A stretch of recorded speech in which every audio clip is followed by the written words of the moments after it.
Good afternoon and welcome to this special telecast of the Retail Jeweler YouTube channel for IIJS Premier Show. And we have one of the largest chains. Welcome. As you know that, IIJS Premier from this year is becoming the world's largest sourcing hub. We have two venues, a new venue, which is the Geo Trade Center, where we have all the loose diamonds, lab grown, natural, and also a lot of new exhibitors. So what is your view on this upscale of IIJS Premier? God's grace, we are an industry that should grow together. It's not that I am doing well or you are doing well or he's not doing well. I pray and hope that everybody in the industry does well. To answer your question, sir, I'm very happy that IIJS is growing from strength to strength. I'm also very happy that more and more participants, whether it might be vendors, whether it might be manufacturers, whether it may be customers, retailers like us who are coming all over the world, I think it's a good step. I think the next 10 years, 20 years belong to India, sir. So definitely, I only see a lot of growth. I feel this is a fabulous decision. And I only pray and also hope that IIJS grows from strength to strength for everybody, all the stakeholders.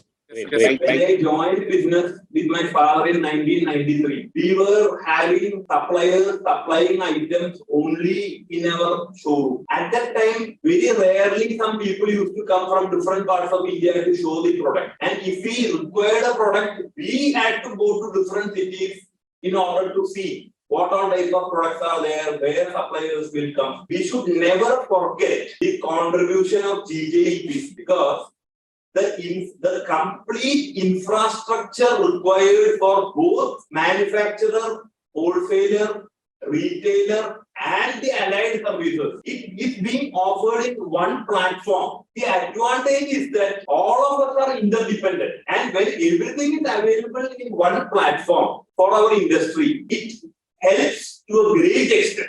In fact, I have worked in an era when it was not there, and I clearly know the advantages of it being there, especially when we started expanding to new places. Like we were having only in Kerala, then we went to Tamil Nadu, Karnataka and Andhra first, then when we went to Gujarat first. When we are going to a new state, there are different requirements for different products. All this because at that time this IIJS was there. We could easily source the products. So, I would like to start by acknowledging the contributions of GJEPC and especially their premier show of IIJS.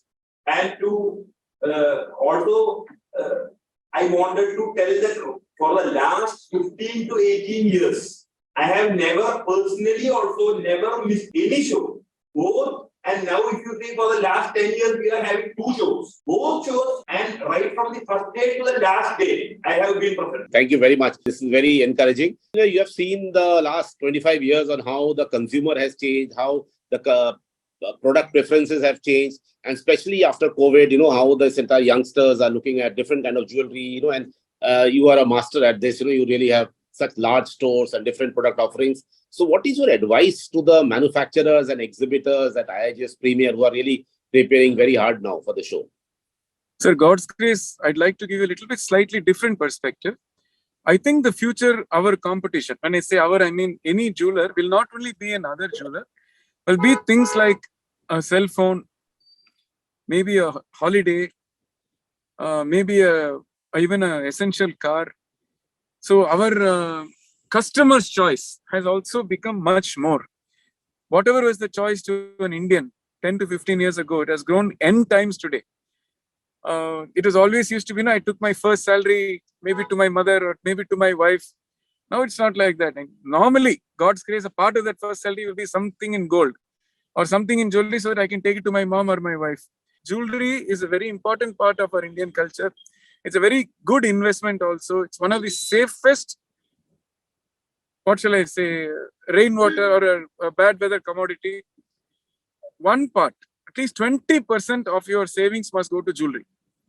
20%. When I say savings, it's after a house, after education, maybe one family holiday every year. Ye sab hone ke baad, that surplus, that 20% should be in jewelry, sir. So not only for the jewelry industry, it is good for our customer also.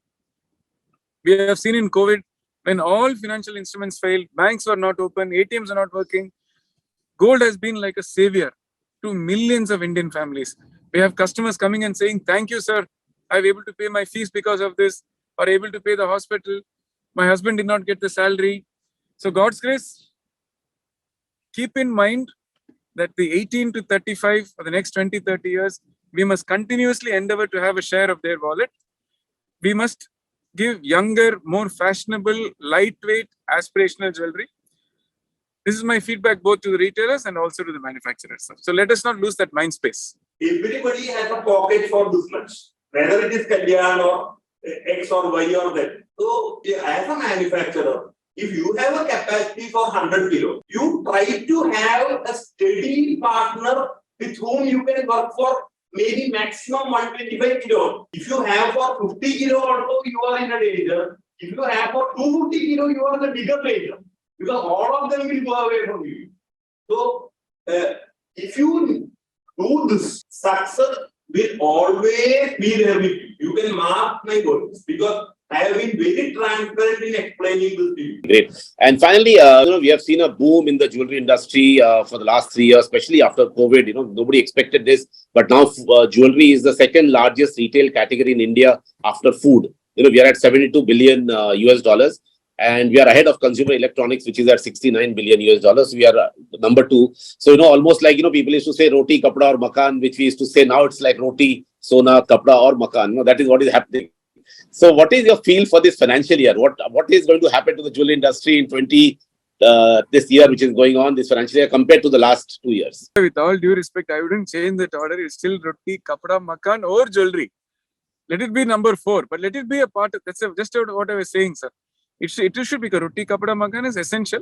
But after that, jewelry also should be an essential. That is very right. Sir, I think God's grace, the next 10, 20 years, jewelry will do very well. As long as we give the best quality, the best finishing, the best designs that is available anywhere else in the world also. Customers are seeing more and more on the internet. They're traveling widely. Anything that is launched in Paris in 10 minutes is there on your phone, in Instagram, whatever. So we must have the best technology, the best finishing. It should be very fashionable. It should be trendy. But definitely, sir, 20% or roti, kapda, makan and jewelry should also become part of our psyche. I think that COVID has taught us that big lesson, sir, that gold is the savior. There is no doubt in that, sir. The income levels rise. They are willing to put more money in jewelry. And in that jewelry, they are willing to purchase something which is other than gold also. So, I feel that gold we will see a sale increase, but in studded jewelry, we will see more increase in that sector. Okay. So, this IIJS, as usual, we always believe that the customer wants new products.